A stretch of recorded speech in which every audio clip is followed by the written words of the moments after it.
러시아의 대문호 톨스토이가 쓴 단편 중에 세 가지 질문이라는 책이 있습니다. 이 책에 등장하는 왕은 현자를 찾아다니며 인생의 중요한 세 가지 질문에 답을 얻기를 원합니다. 세 가지 질문은 첫 번째, 세상에서 가장 중요한 때는 언제인가? 두 번째는 세상에서 가장 중요한 사람은 누구인가? 그리고 마지막 질문은 이것입니다. 세상에서 가장 중요한 일은 무엇인가? 이 세 가지 질문입니다. 이 왕은 결국 이 답을 줄 현자를 만납니다. 그 현자를 통해서 얻은 답은 이렇습니다. 세상에서 가장 중요한 때는 바로 지금이다.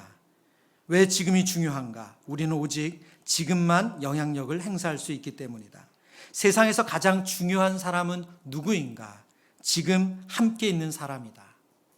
세 번째, 그렇다면 세상에서 가장 중요한 일은 무엇인가?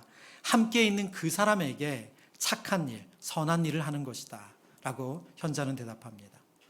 여러분, 이 톨스토이의 인생의 깊은 질문 그리고 그 답은 우리에게 어떤 삶을 우리가 살아가야 되겠다 하는 가이드를 해줍니다. 오늘 니고데모가 밤에 예수님을 찾아와서 묻습니다. 세 가지의 질문을 합니다.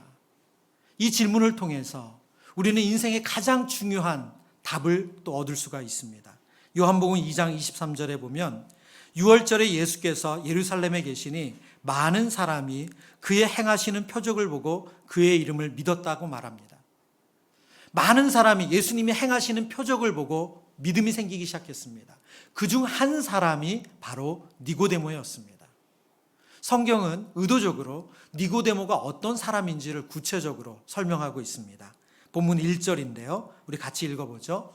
그런데 바리새인 중에 니고데모라 하는 사람이 있으니 유대인의 지도자라. 성경은 그가 바리새인이라고 말하고 유대인의 지도자라고 말합니다. 복음서에 보면 바리새인은 긍정적인 의미로 거의 쓰인 적이 없습니다.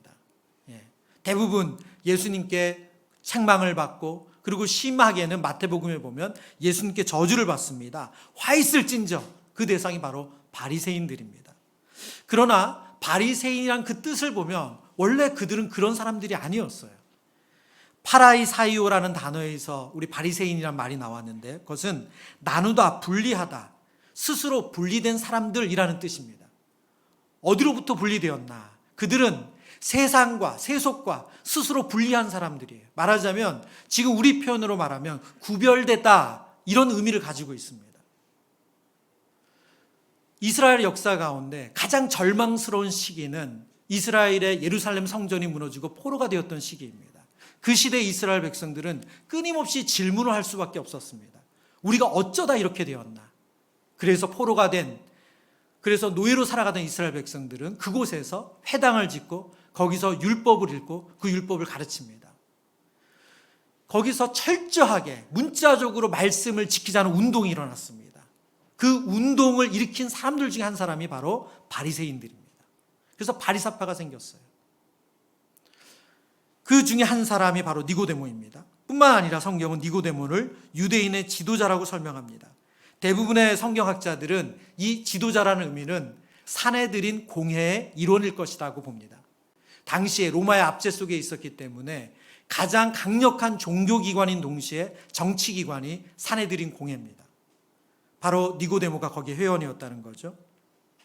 뿐만 아니라 예수님과의 대화 속에서 예수님은 니고데모를 이스라엘의 선생이라고 표현합니다. 당시 많은 바리새인들이 서기관 역할을 했습니다. 말씀을 필사하는 역할을 했거든요. 그들은 성경을 꿰고 있는 사람들이에요. 정통한 사람들입니다. 이것을 종합해 보면 니고데모는 어떤 사람입니까? 철저히 말씀을 지키고자 삶으로 정말 문자적으로 말씀을 지키고자 애썼던 사람이고요. 그리고 당시에 모든 사람들이 인정할 만한 지위와 권력을 가졌던 사람이고 또 성경에 정통한 사람이었습니다. 근데 이 사람이 밤에 예수님을 찾아와서 묻습니다. 인생에 있어서 가장 중요한 질문을 예수님께 답을 얻기를 원하는 거죠. 여러분, 모든 인생은 영적인 질문을 가지고 있습니다. 이 땅이 삶이 전부라고 생각하는 세속적인 사람들이 두려워하는 것이 있어요. 그게 무엇이냐면 죽음입니다. 이 땅이 삶이 전부이기 때문에 죽음을 두려워하며 살아요. 내세가 있다고 믿는 분들, 그분들은 어떤 질문을 가지고 있습니까? 그러면 그 내세는 어떤 세상일까 하는 두려움과 또 동경이 있습니다. 그리고 천국과 지옥이 있다고 믿는 사람들은 어떻게 천국에 들어갈 수 있느냐 하는 질문을 가지고 있습니다. 이 땅의 모든 인생이 영적인 질문을 가지고 사는 거죠. 여러분, 이 영적인 질문에 성경은 우리에게 복음으로 답을 주고 있어요. 그 영혼의 깊은 질문에 예수 그리스도의 복음으로 답을 주고 있습니다. 오늘 여러분 들어오시면서 주보에 전도 대상자 작성서라는 거 받으셨을 거예요. 저희가 10월 둘째 주, 셋째 주에 이제 새생명 축제를 하려고 하는데, 여러분의 마음 가운데 복음이 들어야 되는 대상, 방금 제가 설명드린 그 질문의 관점으로 생각해 보시면 됩니다. 많은 분들이 복음 전도를 오해하는 것을 교회에 데려오는 것을 복음 전도라고 오해를 해요.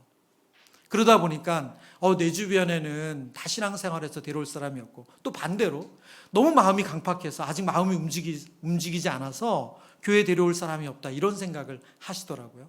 근데 여러분, 그것은 성경이 말하는 복음 전도의 초점, 핵심과는 같은 내용이 아닙니다. 오늘 방금 말씀드린 모든 인생은 영적인 질문을 가지고 살아요. 세속적인 분은 죽음을 두려워하며 삽니다. 그리고 내세가 있다고 믿는 분은 그 내세가 어떤 곳일지 궁금해하고요. 그리고 천국이 있다고 믿는 분은 어떻게 천국에 갈지를 궁금해합니다. 그럼 여러분, 그 대답은 뭐예요? 바로 예수 그리스도가 대답이에요. 여러분, 그렇기 때문에 이런 영적인 질문을 가지고 있는 분, 그분을 적으시고 기도하시면 됩니다. 하나님, 그분에게 말씀으로 하나님 답 주시길 원합니다. 여러분, 기도가 시작이에요. 여러분이 어떻게든 그분의 마음을 움직여서 교회에 데려오겠다, 이렇게 출발하시는 것이 아니라 그 영혼이 오늘 니고데모처럼 이런 영혼의 질문을 가지고 살아가는데, 하나님, 예수님을 만나서 답을 듣게 해주세요. 저에게 이와 관련된 정말 하나님의 살아계심을 너무나도 분명하게 경험하는 사건이 있었습니다. 수년 전에 저희 그 처가 쪽의 조카가 어느 날 저에게 전화를 한 거예요.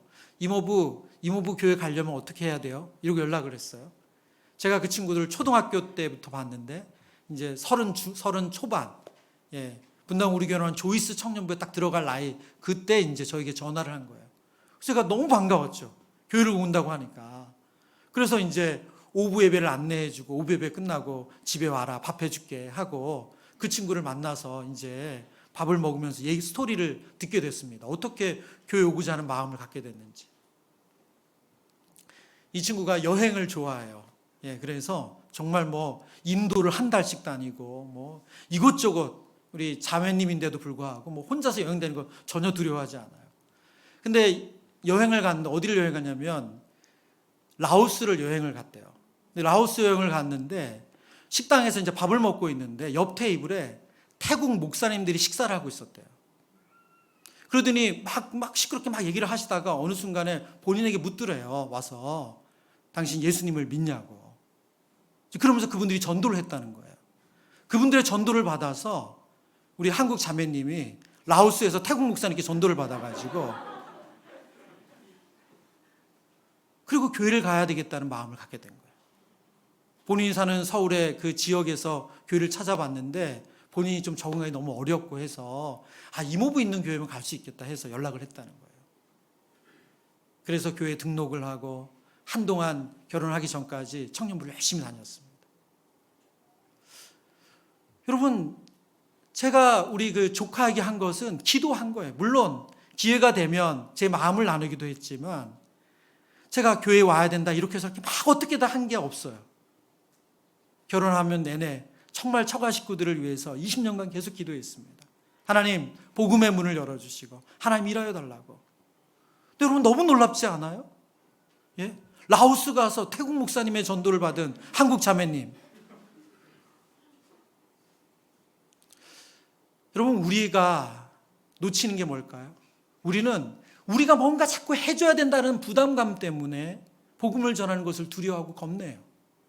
모든 영혼은 영적인 질문을 가지고 삽니다. 우리는 그 질문의 답이 대신 예수님을 소개하는 것이고 예수님을 만나는 자리로 인도해 드리는 거예요. 오늘 니고데모는 자신의 영혼의 질문, 그 영적인 질문을 가지고 예수님 앞에 나아가고 그 질문은 세 가지였습니다. 본문을 보면 사실 질문은 두 가지만 나와요. 그러나 예수님이 첫 번째는 질문도 안 했는데 답을 주세요. 그 질문을 통해서 세 가지의 질문을 우리가 완성시킬 수가 있습니다. 첫 번째는 하나님 나라는 어떻게 들어갈 수 있습니까? 하는 질문이고요. 두 번째 질문은 사람이 늙으면 어떻게 날 수 있사옵니까? 하는 질문. 세 번째 질문은 어찌 사람이 그런 일을 있을 수 있습니까? 하는 질문입니다. 그 첫 번째 질문부터 살펴보며 은혜를 받기를 원합니다. 하나님 나라는 어떻게 들어갈 수 있는가? 예수님이 2절 3절에 말씀하시죠. 우리 2절 3절 말씀 보겠습니다. 그가 밤에 예수께 와서 이르되 랍비여 우리가 당신은 하나님께로부터 오신 선생인 줄 아나이다. 하나님이 함께 하시지 아니하시면 당신이 행하시는 이 표적을 아무도 할 수 없음이니이다. 3절 같이 읽습니다. 예수께서 대답하여 이르시되 진실로 진실로 내게 이르노니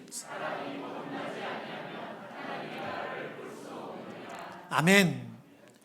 지금 바리새인이면서 유대인의 지도자 모두가 인정하는 서기관인 그가 밤에 찾아와서 예수님께 묻습니다. 먼저는 예수님을 인정하죠. 하나님이 함께 하시지 않으면 당신이 행하시는 일은 일어날 수가 없습니다. 그런데 예수님은 놀랍게 그가 어떤 질문도 하지 않았는데 답변을 하세요. 그 예수님의 답변을 통해서 그가 마음으로 하는 질문이 무엇이었다고요? 어떻게 해야 하나님 나라를 볼 수 있습니까? 왜냐하면 예수님은 사람이 거듭나지 아니하면 하나님 나라를 볼 수 없다고 답변하셨기 때문에 그렇습니다. 여기서 거듭나다라는 단어가 아노센이라는 단어인데요. 이 아노센은 두 가지의 큰 의미가 있습니다. 하나는 다시라는 의미가 있고요. 또 하나는 위로부터라는 뜻을 가지고 있습니다. 지금 예수님께서는 위로부터 구원을 얻어야지만, 위로부터 오는 은혜를 입어야지만 구원 얻는다, 이 말씀을 하신 거죠. 여러분, 지금 니고데모의 이 첫 번째 질문, 어떻게 해야 하나님 나라를 볼 수 있습니까? 이 질문은 누가복음 10장에 율법학자도 예수님께 물었던 질문이에요. 내가 무엇을 하여야 영생을 얻으리이까? 인생에 있어서 가장 중요한 질문입니다. 내가 무엇을 하여야 영생을 얻으리이까? 데이비드 플랫이라는 목사님께서 복음이 울다라는 책을 쓰셨는데요. 이 책의 내용은 그가 히말라야를 트레킹하면서 히말라야에 사는 그 산지에 사는 그 7,000m 그 위에 사는 그 민족들, 그 사람들을 보면서 느꼈던 일들, 그 일화, 그리고 그때마다 묵상했던 말씀을 가지고 쓴 책이 복음이 울다라는 책이에요. 그 책에 보면 이런 내용들이 나옵니다. 흔한 병인데도 단순히 약이 없어서 사랑하는 아내와 아이들을 순식간에 떠나보낸 남자. 무슨 얘기냐면 콜레라예요. 우리에게 사라진 질병이기 때문에 콜레라. 콜레라가 와서 그 마을 주민이 60명인데 약을 못 써서 사람들이 다 죽었어요. 하루아침에 아내와 자식을 다 떠나보냈어요. 그런 가장을 만납니다. 그리고 인신매매를 당해서 10살부터 원하지 않은 성관계를 강요당하는 노예로 살아온 12살 소녀. 여러분, 너무 안타까운 이야기가 이 책에 나오는데, 이 사람들이 너무 무지하고 배운 게 없다 보니까, 그런데 자녀는 있죠. 근데 아이들이 커가면 끼니를 먹일 게 걱정해야 되니까 외지인들이 인신매매로 다가온다는 거예요. 너무 순진한 그 사람들에게 내가 아이 취업시켜주겠다, 먹여주겠다, 입혀주겠다. 그리고는 성노예로 삼는다는 거예요. 그리고 평생 예수님의 이야기를 들어보지 못한 채 그 지역의 종교죠, 그 승려들의 이야기를 듣고 자신들이 환생할 것이라는 그 믿음을 가지고 천장이라는 걸 해요. 천장은 뭐냐면 시신을 하늘에 띄우는 거예요. 어떻게 띄우냐? 승려가 시체를 아주 조각조각 내서 새 먹이로 줍니다. 그걸 천장이라고 해요. 이 데이비드 플랫 목사님이 이런 현장을 보면서 정말 그들의 안타깝고 정말 기구한 인생을 보며 눈물을 흘릴 수밖에 없고, 그런데 자신이 해줄 수 있는 건 너무나도 빈약하고, 그 속에서 이런 글을 쓰고 있습니다. 내가 무엇을 하여야 영생을 얻으리이까? 이 여행 중에 본 것들을 돌아볼수록 이 질문이야말로 가장 중요한 질문이라는 생각이 들었다. 예방 가능한 질병에서 콜레라 발발의 결과, 그리고 천장에서 화장까지 두 눈으로 보고 나니 나는 물론이고 이 산에 사는 사람들 한 명 한 명의 삶에 이보다 더 중요한 질문은 생각나지 않았다. 아니, 이 질문이야말로 세상에서 가장 중요한 질문이다. 내가 무엇을 하여야 영생을 얻으리이까? 너무너무 비참한 삶을 살아가는 그들을 보면서 내가 무엇을 하여야 영생을 얻으리이까? 이 질문이 모든 인생에게 가장 중요한 질문이라는 것을 깨닫게 됐다고 말합니다. 여러분, 우리 모두가 하나님 앞에 늘 가져야 되는 질문도 이 질문입니다. 주님, 내가 무엇을 해야 영생을 얻을 수 있습니까? 이 답을 얻으신 분도 있고 아직 이 답을 못 얻은 분도 이 자리에 있을 수 있습니다. 그리고 또 하나는 우리가 진정 누군가를 사랑한다면 이 질문을 할 수 있도록 도와줘야 돼요. 내가 무엇을 해야 영생을 얻을 수 있습니까? 그리고 이 질문에 답을 주시는 예수님께로 인도하는 것, 그것이 우리가 그분을 사랑하는 길인 줄 믿습니다. 니고데모가 한 두 번째 질문은 사람이 어떻게 다시 태어날 수 있습니까? 라는 질문입니다. 예수님의 답변을 들은 그가, 거듭나야 된다는 답을 들은 그가 묻는 거죠. 4절, 니고데모가 이르되 사람이 늙으면 어떻게 날 수 있사옵나이까? 두 번째 모태로 들어갔다가 날 수 있사옵나이까? 여러분, 지금 니고데모의 이 진지함, 어린아이처럼 이 순수한 마음, 그는 율법학자, 그는 서기관이었고 바리새인이었고 정말 모든 그 기관에 말하자면 권력을 가진 사람인데도 불구하고 예수님 앞에 어린아이처럼 묻습니다. 어떻게 사람이 다시 어머니 뱃속에 들어갔다 나올 수 있습니까? 거듭난다는 거, 이게 어떻게 가능한 일입니까? 아무리 당신이라고 해도 이게 도대체 가능한 일입니까? 이것은 제가 앞서 말씀드렸죠. 오에서 출발한 거라고. 아노센이라는 단어가 다시 두 번째라는 의미로 이분은 해석했지만, 니고데모는 해석했지만, 예수님은 뭐라고요? 위로부터라고 말씀한 거죠. 그래서 예수님이 설명해 주세요. 5절, 6절 우리 같이 읽죠. 시작. 예수께서 대답하시되 진실로 진실로 내게 이르노니 사람이 물과 성령으로 나지 아니하면 하나님의 나라에 들어갈 수 없느니라. 육으로 난 것은 육이요 영으로 난 것은 영이니. 예수님이 정말 그 질문, 그 순수한 질문에 예수님이 자세하게 설명해 주세요. 지금 너가 궁금해하는 것은 육적인 질문이다. 그러나 내가 거듭난다고 말하는 것은 육신으로 두 번 태어난다는 말이 아니라 이건 영적인 것이다. 예수님께서 말씀하신 물과 성령으로 나지 아니하면, 이 말씀은 물 곧 성령으로, 하나입니다. 성령으로 난다는 말이에요. 어떻게 이렇게 해석할 수 있는가? 에스겔서 36장 말씀에서 이 부분을 설명해 주고 있습니다. 에스겔 36장 25절 26절 맑은 물을 너희에게 뿌려서 너희로 정결하게 하되 곧 너희 모든 더러운 것에서와 모든 우상 숭배에서 너희를 정결하게 할 것이며, 26절 같이 읽습니다. 또 새 영을 너희 속에 두고 새 마음을 너희에게 주되 너희 육신에서 굳은 마음을 제거하고 부드러운 마음을 줄 것이며. 아멘. 25절에서는 맑은 물로 그들을 정결하게 한다고 말합니다. 근데 26절에서는 너희 속에 새 영을 두어서 너희의 마음을 부드럽게 하고 굳은 것을 제거한다고 말해요.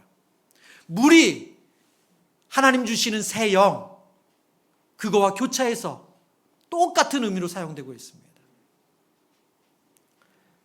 거듭남은 위로부터 부어주시는 능력, 곧 성령이 우리에게 임하실 때 가능한 것이라고 예수님이 알려주고 계신 거죠. 요한복음 2장에서 예수님의 첫 번째 기적을 기억하실 거예요. 가나 혼인잔치에서 예수님이 6개의 정결 예식에 쓰는 그 돌 항아리에 물을 가지고 기적을 행하셨습니다. 2주 전 설교 때 말씀드렸죠. 그 내용이 어떤 내용이라고요? 그 돌 항아리는 이제 유대의 그 정결 예식에 아무 의미가 없다, 소용이 없다. 그것으로는 인간을 깨끗하게 할 수 없다. 그것을 보여주는 그런 예수님의 역사라고 말씀드렸습니다. 또 예수님은 성전에서 소와 양을 흩으시고 환전상에 그 상을 엎으시고 동전을 땅에 떨어뜨리시면서 더 이상 성전 제사가 그들의 죄를 깨끗하게 하지 못한다. 그것을 보여주셨다고 하셨어요. 그러면 무엇으로 가능하다고 말씀하시는 거예요? 우리의 영혼이 거듭나는 것, 우리의 영혼이 구원받을 수 있는 것, 우리의 영혼이 깨끗해질 수 있는 것은 정결 예식도 아니고 성전 제사도 아니고 위로부터 부어지는 성령으로만 가능하다. 예수님이 그것을 니고데모에게 알려주시는 거예요. 니고데모는 예수님의 표적을 보면서 예수님의 성전을 깨끗게 하시는 사건을 보면서 그 의미를 이해하고 있었어요. 저렇게 성전을 무시하시는 분이라면 도대체 어떻게 우리에게 구원받을 수 있다고 알려주시는가? 그것은 위로부터 부어지는 성령으로만 가능하다. 갈라디아서 5장 말씀입니다. 율법 안에서 의롭다 함을 얻으려 하는 너희는 그리스도에게서 끊어지고 은혜에서 떨어진 자로다. 우리가 성령으로 믿음을 따라 의의 소망을 기다리노니. 지금 갈라디아서에서 바울은 두 가지를 대조하고 있습니다. 율법 안에서 의롭다 함을 얻으려는 시도가 우리 안에 있다는 거예요. 여러분, 이것은 지금도 끝나지 않은 거예요. 여러분, 율법으로 의로워진다는 말이 뭡니까? 자력구원이에요. 자력구원. 내 노력으로, 내 힘으로 내가 무엇을 해서 구원 얻을 수 있다. 이게 율법으로 의로워지려는 노력이에요. 근데 그것은 뭐라고요? 그리스도에게서 끊어지고 은혜에서 떨어지는 거래요. 도리어 사는 길이 아니래요. 여러분, 놀라운 것은 예수님이 우리에게 위로부터 부어주시는 성령의 은혜를 주셨음에도 불구하고 여전히 그 자력구원, 율법으로 의롭게 되려고, 율법으로 구원 얻으려고 하는 시도가 우리 안에 있어요. 이게 조금 참 놀라워요. 왜 그런 줄 아세요? 여러분, 죄성이 바로 그런 거예요. 내가 하고자 하는 마음, 내가 노력하면 할 수 있어. 여러분, 복음 전도도 내가 그 사람 이렇게 하면 그 사람 올 수 있어. 이건 자력구원이에요. 율법으로 뭔가 하려는 거예요. 영혼의 거듭남은 성령의 역사예요. 위로부터 부어지는 거예요. 그래서 이어서 예수님이 뭐라고 말씀하세요? 7절, 8절. 내가 내게 거듭나야 하겠다는 말을 놀랍게 여기지 말라. 지금 이 이야기를 들은 니고데모가 너무 놀란 거예요. 그게 가능하다고요? 위로부터 부어지는 성령이 부어져서 구원 얻는 게 가능하다고요? 너무 놀랐어요. 그러면서 8절에 말합니다. 바람이 임의로 불매 내가 그 소리는 들어도 어디서 와서 어디로 가는지 알지 못하나니 성령으로 난 사람도 다 그러하니라. 여러분, 위로부터 부어지는 그 성령의 은혜를 경험해서 하나님의 자녀가 되는 것, 이것은 바로 표가 나는 게 아니래요. 여러분, 자력구원은 표시가 나요. 말하자면 예배 드려야 구원받는다. 그럼 표시가 나잖아요. 예배 안 드리면 표시가 나잖아요. 성경 필사해야 구원받는다. 그럼 필사 안 하고가 표시가 나잖아요. 그러나 하늘로부터 부어지는 성령으로 거듭나는 것은 그 순간이 언제부터 어디까지인지를 정확하게 알 수가 없어요. 그래서 예수님이 바람이 임의로 불매 내가 그 소리를 들어도 어디서 와서 어디로 가는지 알지 못한다. 성령으로 난 사람, 성령으로 거듭난 사람은 그렇다. 여러분, 간혹 이단 중에 몇 날 몇 시에 구원받았냐고 물어보는 이단이 있어요. 성경을 몰라서 생긴 이단이에요. 여러분, 우리가 거듭난 것 어떻게 알 수 있습니까? 이 부분에 있어서 우리 한 신학학자가 이런 설명을 했어요. 극적인 상황 전개, 고통스러운 결단의 순간, 그 뒤에 밀려오는 안도감, 그리고 기쁨, 흥분, 용서, 사랑의 파도. 그러면 사람들은 이런 순간이야말로 그리스도인이 되는 일의 핵심이라고 생각하고픈 유혹에 쉽게 넘어간다. 무슨 말이에요? 기도하다가 정말 찌릿한 거예요. 정말 막 전기가 오는 것 같은 느낌을 받는 거예요. 그리고 눈물이 나기 시작하는데 멈추지 않게 눈물이 나는 거예요. 그리고 내가 어려서부터 지은 죄까지 다 생각이 나요. 우리는 이런 일이 있어야지만 내가 구원받았다, 내가 거듭났다, 이렇게 믿고 싶은 유혹에 쉽게 빠진다는 거예요. 그러면서 이런 설명을 하세요. 하지만 이것은 어떤 사람이 출생증명서를 액자로 만들어 벽에 걸어두고 집에 오는 모든 사람들에게 억지로 보여주는 것과 비슷하다. 무슨 말이에요? 제가 신방을 갔는데 우리 나이 드신 권사님, 목사님께 제 출생증명서예요. 저 태어난 거 맞죠? 저 살아있는 거 맞죠? 이 얘기를 한다는 거예요. 이게 얼마나 억지스러워요. 그러면서 설명을 하십니다. 지금 당신이 당신의 존재를 증명한다. 무슨 말이에요? 성령으로 거듭난 사람은 내 안에 성령의 계심을 우리 스스로가 그걸 증명한대요. 내가 성령의 열매를 맺으며 살아가는 것 자체가 우리가 성령의 사람임을 증명한대요. 여러분, 살아있는 사람이 자신의 출생증명서를 보여줘야지 자신의 육체가 살아있다는 걸 증명할 필요가 없는 것처럼, 정말로 중요한 것은 우리가 성령의 사람이 되는 것입니다. 근데 여러분, 복된 소식이 있어요. 하나님은 우리 모두가 성령의 사람 되기를 원하세요. 그래서 성령을 선물로 주셨어요. 세 번째 질문에서 그것을 더 명확하게 알 수 있습니다. 세 번째 질문, 우리 질문을 같이 읽어볼까요? 시작. 어떻게 사람에게 성령으로 거듭나는 일이 가능한가? 니고데모는 예수님의 이야기를 들으면서 점점 놀랄 수밖에 없었어요. 왜냐하면 그가 노력해야지 율법으로 의롭게 된다는 그런 신앙생활로 평생을 살아왔는데, 그렇게 말씀을 지키고 율법을 지켜왔는데 그걸로 구원을 얻을 수 없고 위로부터 오는 성령으로 거듭난다고 하니까, 그럼 도대체 어떻게 성령을 내가 받을 수 있는가? 내 안에 어떻게 성령이 계셔서 내가 하나님 자녀가 될 수 있는가? 당연히 이 질문을 할 수밖에 없죠. 13절입니다. 하늘에서 내려온 자 곧 인자 외에는 하늘에 올라간 자가 없느니라. 모세가 광야에서 뱀을 든 것 같이 인자도 들려야 하리니 이는 그를 믿는 자마다 영생을 얻게 하려 하심이니라. 어떻게 성령으로 거듭날 수 있습니까? 어떻게 사람에게 이게 가능합니까? 그러니까 예수님께서 뭐라고 말씀하세요? 하늘에서 온 인자만이 이것을 가능하게 할 수 있다. 그러면서 민수기 사건을 예를 들어주세요. 민수기 27장의 내용입니다. 27장 7절에서 9절. 백성이 모세에게 이르러 말하되 우리가 여호와와 당신을 향하여 원망함으로 범죄하였사오니 여호와께 기도하여 이 뱀들을 우리에게 떠나게 하소서. 모세가 백성을 위하여 기도하매, 여기 잠깐 멈췄었죠? 7절. 이 사건은 어떤 내용이냐? 민수기의 키워드는 원망입니다. 원망. 이스라엘 백성들이 끊임없이 하나님을 원망해요. 근데 하나님이 오래 참아 기다려주셨어요. 그런데 이 민수기 21장에 와서 하나님께서 그들의 악함을 너무나도 정말 괘씸하고 화가 나서 하나님께서 그들을 징계하시는데, 어떤 징계를 내리셨냐? 광야에는 원래 불뱀들이 있었어요.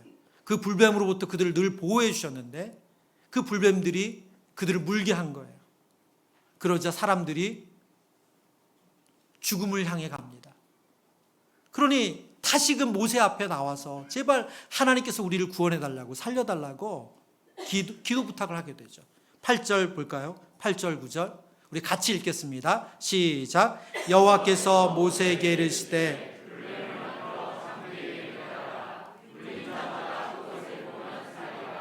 9절 모세가 놋뱀을 만들어 장대 위에 다니 뱀에게 물린 자가 놋뱀을 쳐다본 즉 모두 살더라. 여러분, 앰뷸런스, 구급대가 가는 그 차 뒷면에 보면 마크가 있습니다. 그 마크에 보면 기다란 나무 짝대기 위에 뱀이 하나 달려 있어요. 그게 바로 민수기 21장을 상징화한 마크예요. 놋뱀을 보면 산다. 뱀에 물려 죽어가던 사람들이 장대 끝에 달린 놋뱀을 보면 산대요. 놀랍게 놋뱀을 본즉 모두 살더래요. 그럼 왜 하나님은 이런 괴상망측한 명령을 하셔서 그들을 살게 하시는 걸까요?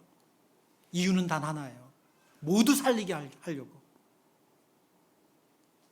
그들이 어떤 수고와 노력으로 사는 게 아니라 하나님은 그들 모두를 살리기 원하셨어요. 그래서 그거 보면 산다라는 그 믿음만 있으면 살게 하신 거예요. 여러분, 이게 은혜입니다. 뱀에 물려 죽어가던 이들, 그들이 애쓴 거 아무것도 없어요. 그들은 모세가 전해준 그 말씀만 믿은 거예요. 그리고 고개 들어서 노뱀 쳐다본 게 다예요. 그런데 그들이 살아났어요. 그래서 에베소서에서 구원을 은혜로 설명하는 것입니다. 에베소서 2장 8절 9절, 너희는 그 은혜에 의하여 믿음으로 말미암아 구원을 받았으니. 너희는 은혜에 의하여 믿음으로 말미암아 구원을 받았으니. 그래서 구원은 선물이에요. 여러분, 민수기 21장에 이스라엘 백성들 한 게 뭐가 있어요? 원망하다가 죽어가는 상황 속에서 하나님께서 그들을 살릴 방도로 장대 끝에 달린 노뱀만 쳐다보면 산다. 고개 들어서 그거 본 게 다예요. 단 그들에게 뭐가 있었어요? 그거 보면 산다는 믿음은 있었어요. 근데 하나님은 그 작은 믿음을 사용해서 은혜로 그들을 구원해 주셨어요.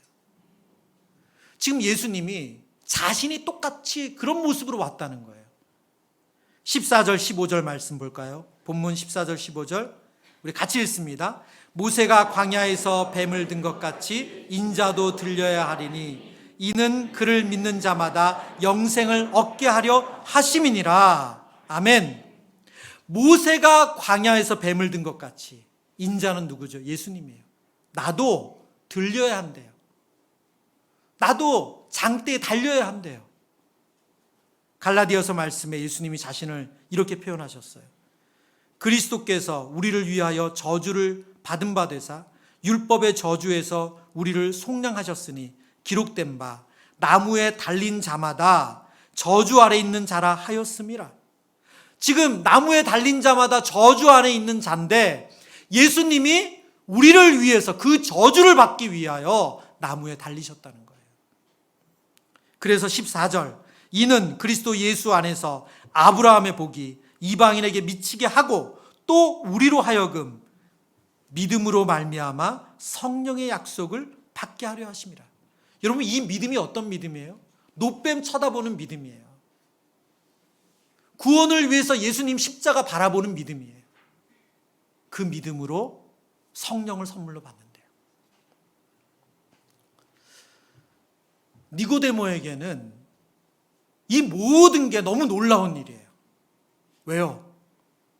그는 늘 애쓰는 신앙생활만 해왔어요.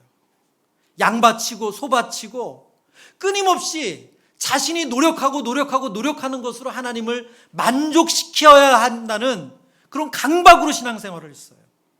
그런데 예수님이 오셔서 성전을 의미 없다 말씀하시면서 새로운 구원의 길을 열어주셨어요. 근데 그 핵심이 뭡니까? 은혜예요, 은혜. 내가 애쓰는 게 아니라 위로부터 부어지는 거래요. 저와 여러분이 위로부터 부어지는 것을 어떻게 막을 수가 있고 또 내려오는 것을 어떻게 우리가 거부할 수가 있어요? 이게 은혜예요. 여러분, 그래서 신앙생활은 기쁨입니다.